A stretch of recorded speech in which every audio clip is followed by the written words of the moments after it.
Hello, I'm John Joshua Babylonia from ECE 21 and I'm here to present to you the results of experiment 1, the print function. So first, let me open up the Python. So here is the window editor. So first of all, use the print function command to print the hello Python to the screen. Use double quotes around the string. Okay. Let's use double quotes then.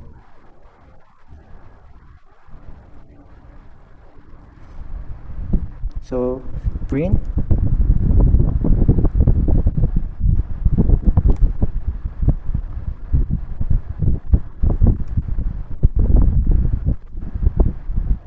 hello Python. Okay. So yeah, so that is our. Then let's print it with my name, with my first name. So let's just copy this.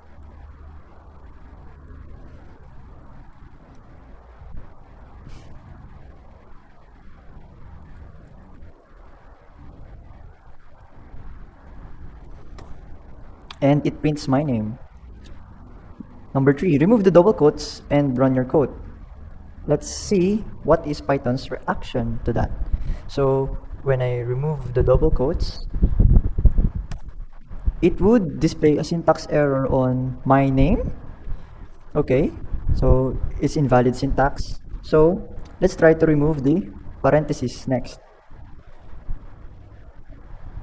Let's try to remove this parentheses. So removing the parentheses, let's execute. It's invalid syntax and it's quite accurate in pinpointing what is missing. So it's still invalid syntax.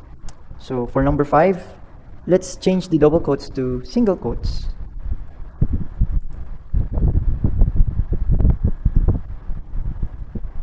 And then execute. Surprisingly, it works just as the same. So let's use multiple print functions on the same line using this, and let's say hello and execute. So it just displays it on a single line. So as for number 5, yeah, single quotes are a good substitute for double quotes, and print functions on the same line still display in the same line. So question number 1, what is the effect the print function causes? So it displays the text that is inside the parentheses within the quotation marks. Number 2, what arguments does print expect? Well, it expects a string value or a text. Number 3, what value does the print function evaluate? Of course, it evaluates string or text. So let's move on to part 2. So type in the window editor and run this code.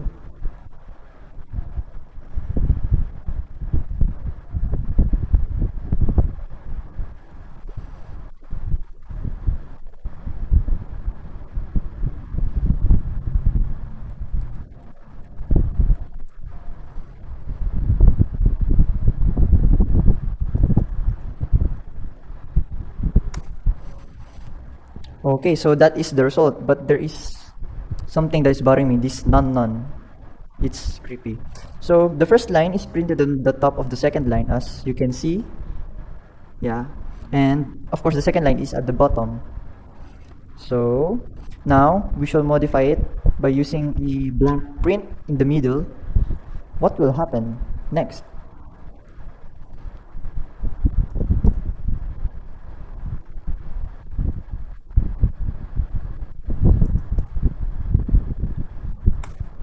So as you can see, there is nothing unexpected that happened, but only the empty print function returned a blank line.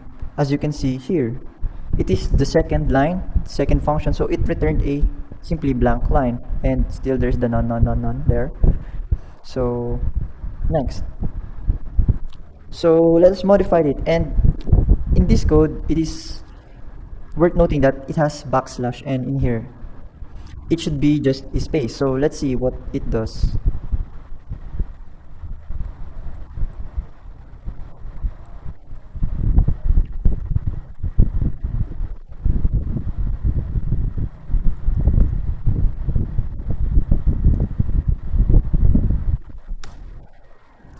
Okay, so that was a surprise because the text after the backslash n was actually moved to the bottom, or it just moved into the next line. The same happened with the second print function.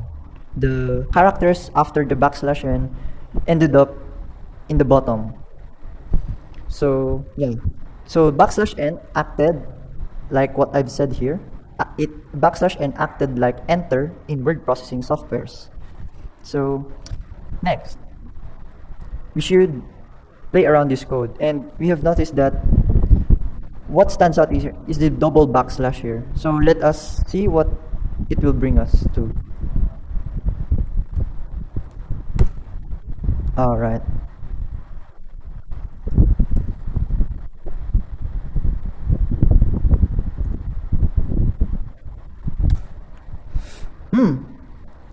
Instead of a double backslash, the print displayed only a single backslash. So let us move around here a bit. Let's have a single backslash only. Let's test it. Oops, invalid syntax. But if we have it triple backslash, it's also invalid syntax. But if we only enter two backslashes, so it would only function if there are exactly two backslashes. So yeah, that's the only weird thing that happened. It displayed a single backslash, not double backslash. Number 5. Look at the editor window and let's test this code. It is worth noting that the sentence was actually chop, or it was separated by these quotation marks and then comma, then quotation mark again. So let's see what will be the form.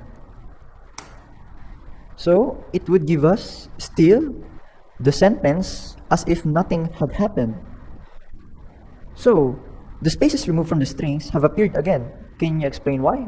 Well, it can be observed that there are groups of distinct strings separated by comma, but it was still written with spaces between them. One can infer that Python automatically places a space in between text by default. How about this? Let's see this first. It has an end argument here. I don't know what that is, but it displays normally. And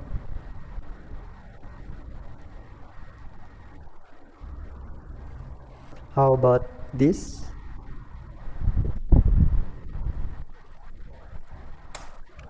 It displays also normally, although even with the addition of the end argument here, it still resembles the same thing without it. This resembles this if you didn't have this. Let's try it here.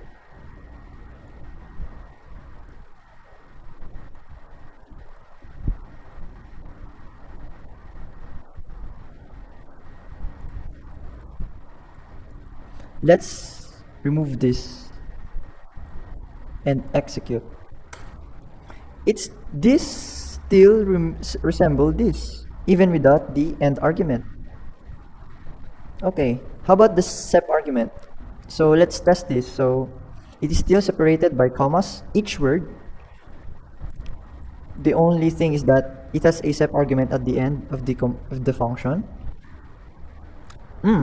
So each word was separated by a hyphen, which is indicated by the sep argument. Therefore, instead of spaces here separating the words, it is the hyphen as indicated by the sep argument. The sep argument indicates what symbol should be used in separating those distinct text strings.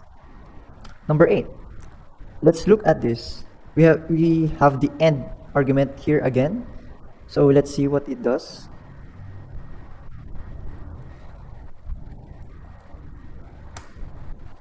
Okay, so the sep with the underscore works, and at the end of a sentence, it is worth noting that there is a asterisk as indicated by the end argument. So the end argument could be indicating what should the sentence end. Let's try this. So if we were correct, it should end with a asterisk and slash n, or asterisk and then next line, right? Because backslash n is next line, right? Surprisingly, it doesn't have next line. It only ends in an asterisk and no more than that.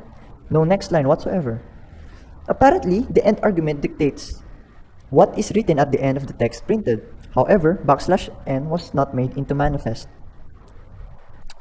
Part 3. Scenario. This is our scenario.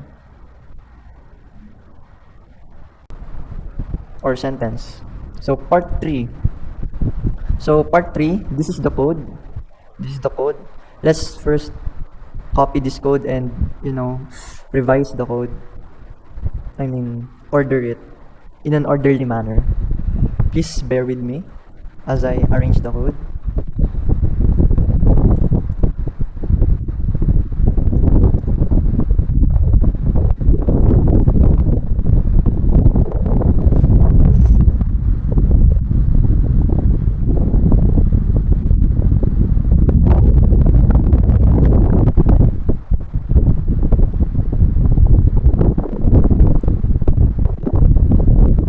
Okay, let's copy this because we'll have to experiment with it.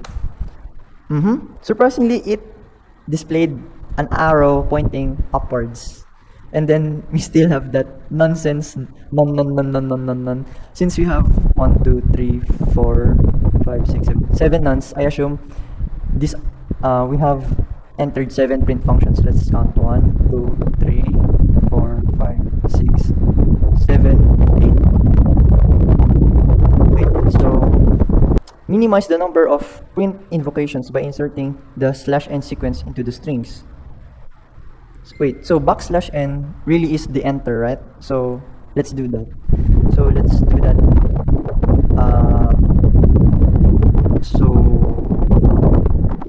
backslash n. So we will remove the quotation marks in between, right? So let's do that. Alright. So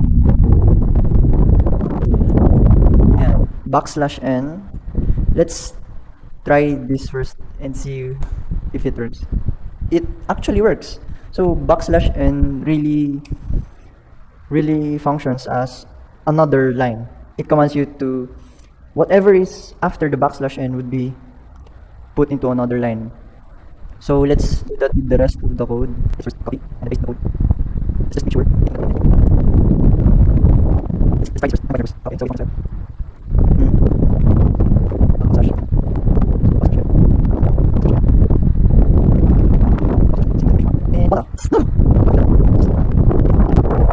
Oh, right. I still have something left over here.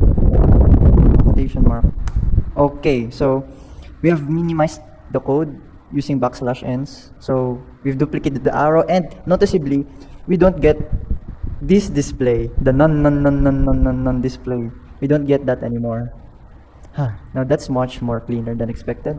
So number 2, make the arrow twice as large, but keep the proportions. So we'll have double the size of the arrow.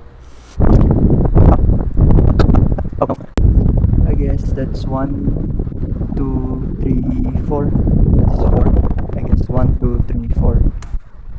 Yeah, it's 1, 2, 3, 4, and then center, and then another 4, then center. So if we would make the arrow twice as large but keeping the proportion, we will double the length and we will double the height. We will double the width of the arrow and we will double the height of the arrow. So, but still keeping in proportion. So, doubling it, we would place it into even number. So, we should still have it at an odd number because we can have an arrow with the center that is a double asterisk, right? So, in order for it to become an acceptable arrow, even though we double the size of the arrow, the width of the arrow, it should be still odd. So calculating, so 4 plus 1 plus 4, that would be 5 plus 4, 9. So if you double it, it would make sense to be 18, but since we have to be an odd number, so it would be 17. So 17 would be 8, 1, 8, 8 to the left side, 1 center, and then 8 to the right side. So that is the width, 818. That's the list. And then we have backslash n, backslash n, and then we'll have 7. 1, 2, 3, 4, 5, 6, 7. And then asterisk. Am I doing right?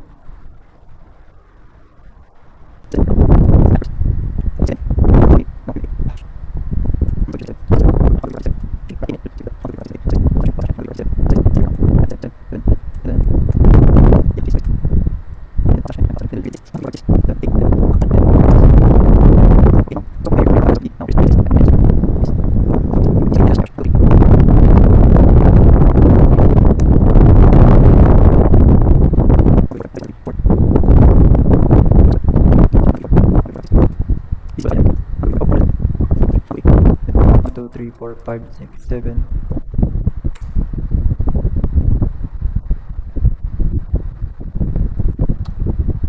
Two more spaces.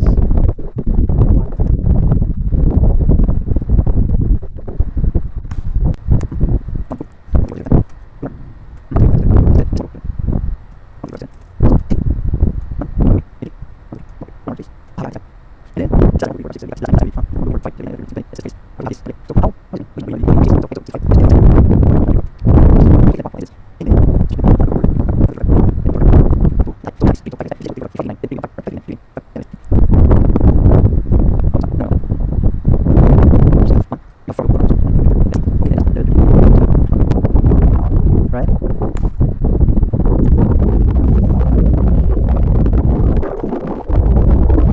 Oh, no, what have I done?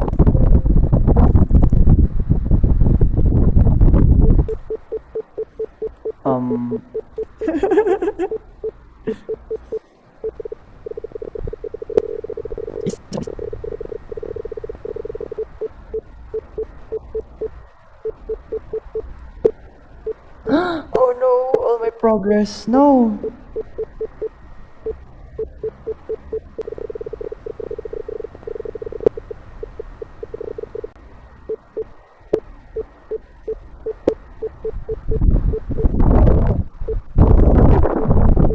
No, my code. No, my code.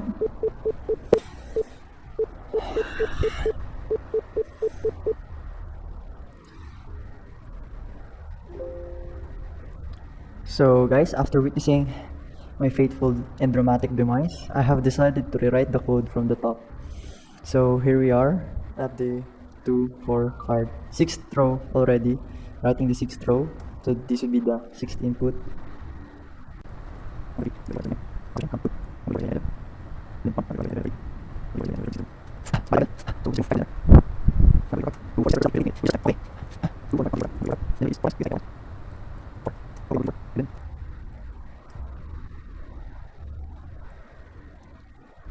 You just fill in. It's supposed to be 5, right? 1, 2, 3, 4, 5. Perfect. Perfect. Let's move on. Okay. Yeah, we made the arrow twice as large, and it ate much of the memory of an 8 GB laptop. I don't know why. Anyway, that's because I have many tabs and something that is working on background. Anyway, duplicate the arrow, placing both arrows side by side. No, the string may be multiplied by. Duplicate the arrow, placing both arrows side by side. Side by side arrows. So that means, looks like I have to expand my territory. So 8, and then we'll complete the 17 set. So 1, 2, 3, 4, 5, 6, 7, 8. And then we'll double this amount.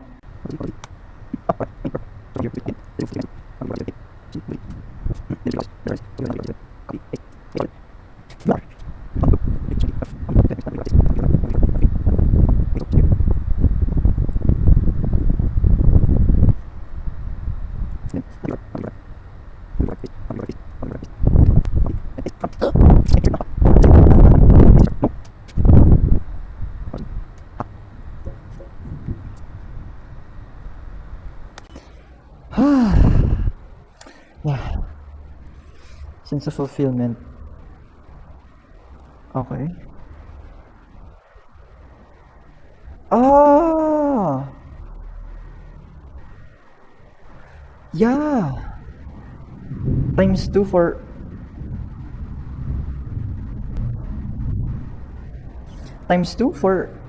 every clause. So we will not have backslash n but rather commas.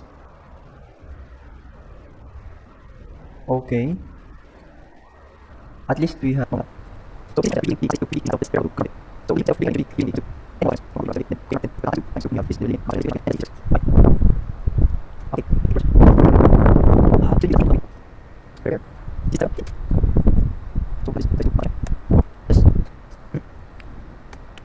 let's go.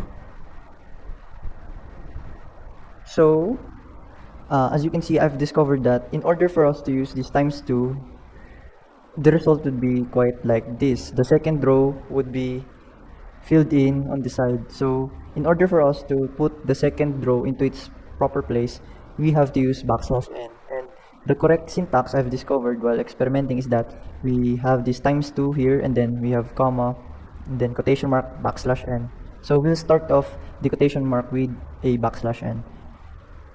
And so we shall repeat.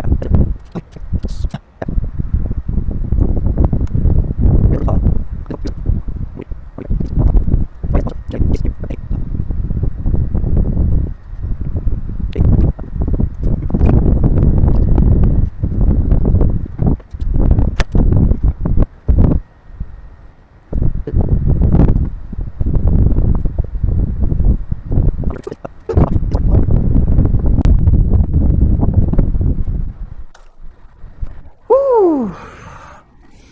And I'm done. So as you can see, we have used that times 2. Yeah, multiply by 2, multiply by 2, multiply by 2, multiply by 2, yeah, basically we just multiplied everything by 2, and we have just abused the backslash n in order for us to fully maneuver the form of the two arrows side by side. Okay, now we're done with that third. Number 4, remove any of the codes and look carefully at Python's response. Pay attention to where Python sees an error. Is this the place where the error really exists? Okay, so let's remove codes. So from this code, we'll remove, let's say, this code. Huh? Hey, as you can see, we remove a code some here, and then Python says this is the invalid syntax, where in fact it is an asterisk that is not invalid, but the invalid part was here earlier on, the prior to that string. There's already a syntax here that is not detected or not shown by Python. It's weird. So it is not the place where the error really exists. So let's do the same with the parentheses. Let's say this one,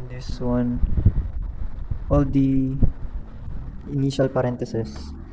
So yeah, it shows where the parentheses should exist on the first place, and then we remove, let's say, the close parentheses here, and execute the code.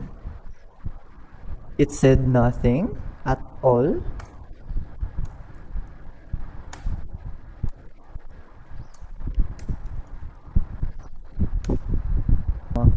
Print, and then we'll remove this.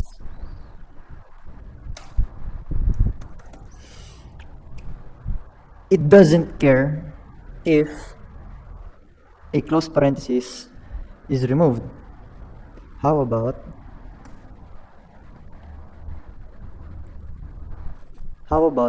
two of the closed parentheses and execute?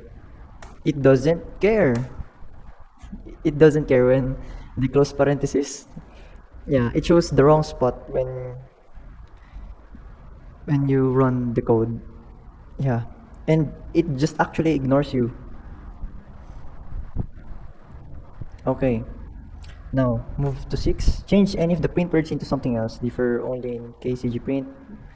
What happens now? Let's say capitalize this, capital P. That's the only change we'll have. And then, okay, so it says here that, wait, let's do that once again. Shall we? With another P, I guess. Okay, execute. Uh-huh. So, as you have seen in this code, it stopped on the first because the second P was already capitalized. However, on our second attempt here, we could see that the code continued to the second print function but stopped on the third because the third print has capital P. So whenever it encounters an error, it stops its execution. And then it reports the error. It says here trace back. Yeah. Uh, yeah, it says that the print with capital P is not defined. For the conclusion, the print function displays the string inside its parentheses within the quotation marks, but single quotation marks also work. If it is empty, it will just display a blank line. Thus, \n serves to indicate the next line of code to be displayed similar to the enter in word processing softwares. The end argument determines the symbol used to end the display line. The sep argument determines which symbol is used to separate distinct text strings. Codes are case sensitive and does not allow for error. Recommendation: be careful in typing codes. A single mistake at most times is overlooked. Especially, Python is not that accurate at pinpointing mistakes unlike other programming softwares. That's all. Thank you.